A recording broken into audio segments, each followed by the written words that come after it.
Sister Johnson and I were privileged to have the opportunity to be mission leaders in the Micronesia Guam Mission.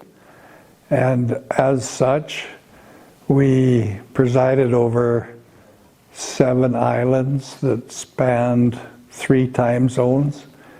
And in that area, in the Micronesia area, there were no Church of Jesus Christ of Latter-day Saints stakes, which meant that I was the ecclesiastical leader, which meant that I did all temple recommend interviews. In May of 2022, I, with several members of my family, were privileged to travel back to Guam to be part of the Jigo Guam Temple open house and dedication. What a great privilege that was in our lives.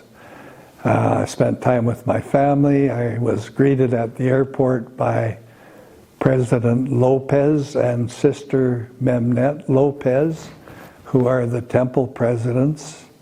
And he was a counselor in our mission presidency while I was the mission president. So it was a loving reunion of people that we knew and appreciated and had worked together closely.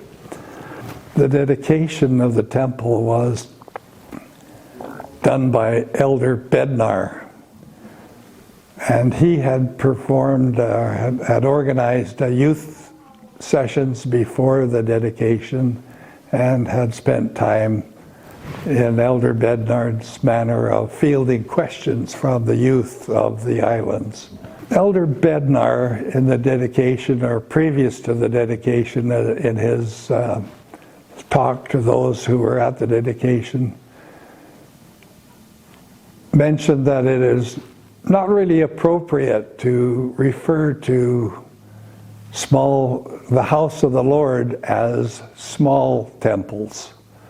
So he committed those that were there by a raise of the hand to refer to that temple and other temples as closer temples.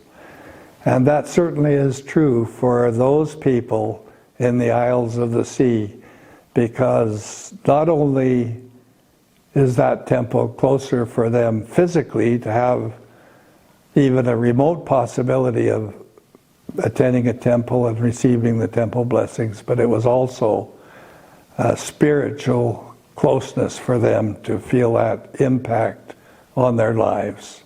And it has been a wonderful blessing to see that temple come into the lives of those wonderful people who we worked with in the Isles of the Sea. I certainly have a testimony of temple work and the blessings that come in the temple as the pinnacle of being a member of the church and following the covenant path as President Nelson has challenged us all to do, and to understand the meaning of the atonement and how that comes into our lives through the temple ordinances. I love the temple, and I love being a member of the Church of Jesus Christ of Latter-day Saints.